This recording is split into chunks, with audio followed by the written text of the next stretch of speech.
Mr. Deputy Speaker, sir, I am grateful that you have allotted some time to a Sikh representative of the Shromani Akali Dal. I hope you will be a little liberal with me, because there is no Sikh minister in the Union Cabinet, and I will try and represent my nationality as best as I can. I wish to transport your thoughts to 1984, when the Indian government, with the full force of the armed forces, razed the Golden Temple to the ground, killed thousands of pilgrims. I have listened to you, sir. Please listen to me also. Killed thousands of pilgrims, innocent people. The government of India said that they were cleaning the Golden Temple of terrorists. This is a lame excuse, and I don't agree with it, nor do the Sikhs agree with it. I take the case of the Babri Masjid. Were there terrorists in the Babri Masjid when it was razed to the ground? Christian nuns are being raped. Are they terrorists that they should be raped like Sikh women during the Operation Blue Star? The Pope is not being allowed to come to India, and obstacles are being placed in his way. Is the Pope a terrorist? Churches in Pondicherry have been burnt, razed to the ground. Did they hold up any terrorists? The presidential address is very careful, and it says that terrorism is going to be finished. Terrorism only finishes when there is an action and a reaction. That causes all sorts of terrorist problems. I blame the Indian state for terrorizing the minorities and putting us to death. I myself have served 7 years in prison. I myself have been tortured, and the height of it all was that though Article 21 of the Constitution gives us the right to life and liberty, it was taken away by Rajiv Gandhi's government by introducing the 59th Constitutional Bill, which declared that we could be finished off without the due process of law. Not the sort of laws that have been promulgated in this country. There are hundreds of Sikhs who are in prison since 1984. TADA has been repealed on the surface of it, but I am attending TADA courts. I am a TADA prisoner myself. How long is this justice going to continue? How long are we to get our cherished dreams, which Jawaharlal Nehru promised, that we would get a territory in India where we could feel the glow of freedom? We don't feel the freedom. Our passports have been confiscated. We are not allowed to travel abroad, not even though I've become an MP. It's the privilege of an MP to get a diplomatic passport, but this has all been denied to us. What about the river waters of the Punjab? The Constitution is very clear that river waters are on the state list, but all the waters of Punjab have been taken over by New Delhi. New Delhi distributes the waters. Everything, our natural resources are looted by the state of India, and we are very, very annoyed with all that is happening to us in the Punjab. There is no liberty. There is no money to pay the servants. There is no money to pay the government servants. It has got so corrupt that it's become a state which is about to wither away. The same is true of most of the states of which I've heard about. Odisha, West Bengal, they don't have any money. So what are we going to do? How is the centre going to provide money to all these states? I fail to understand, because if the centre provides all the money, it wears the jackboots, which we don't want it to wear. Now we come to the question of death penalty. I say, when Mrs. Indira Gandhi was assassinated, the alleged assassins were put to death. When Rajiv Gandhi's assassins were found, they are facing a death sentence.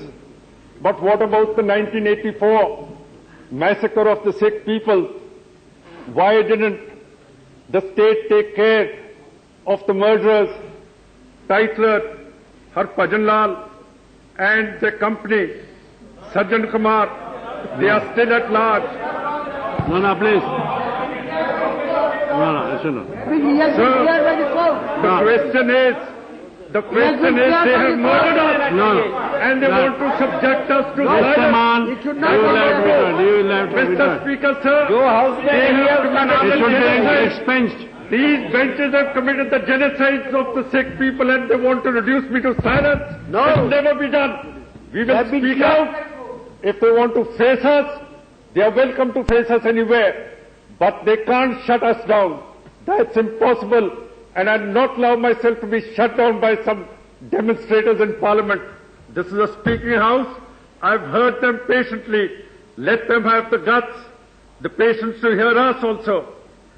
The perpetrators of the 1984... They are all patiently hearing, and there are certain expressions which are not to be on the record. Therefore, I have expunged it. Mr. Speaker, sir, these people have been named by the people who have been assassinated. Kindly, and I will tell you what is happening in Kashmir. Kindly concentrate on presidential address. Yes, please. I'm concentrating on the presidential address. I'm telling you why terrorism is raising its head.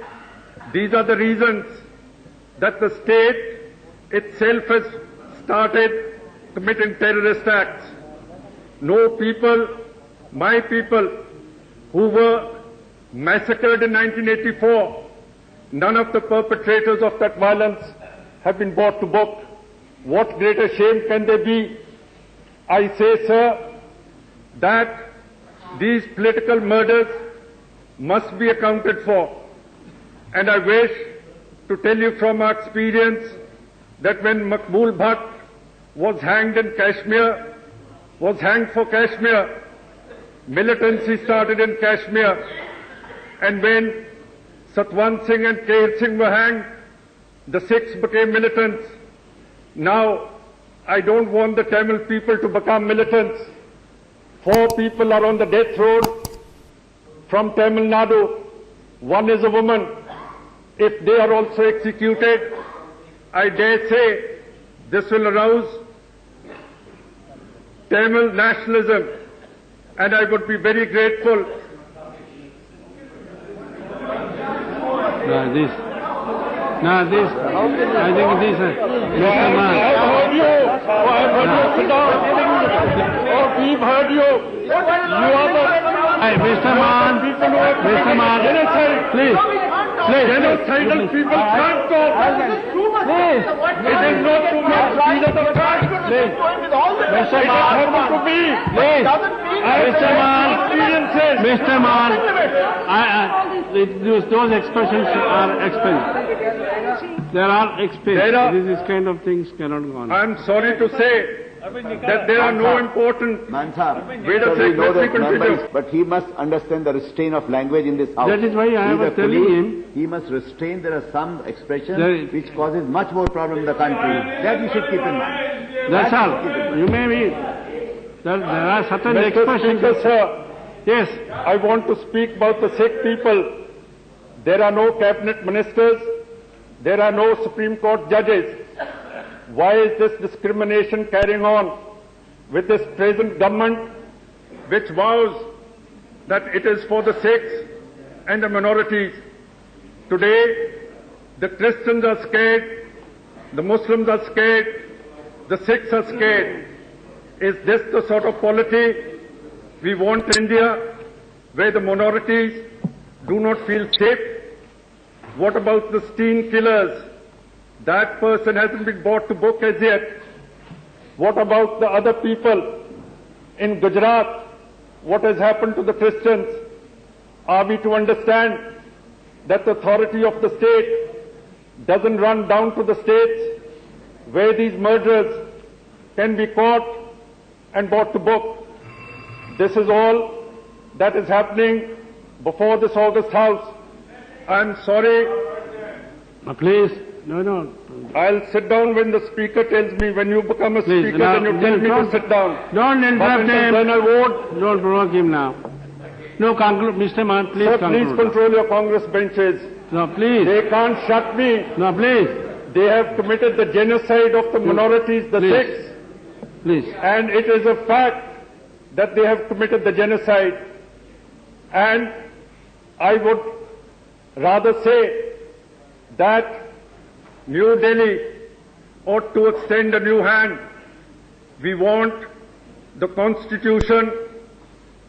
We want a surgical operation of the Indian Constitution so that it satisfies Sikh opinion in the Punjab and internationally. I am a constitutionalist. I am a peaceful man. And I would say that all Sikhs are peaceful. It is time that we thought about now kindly the conclude. Sikh problem. And please conclude. And Mr. Mann, please conclude now.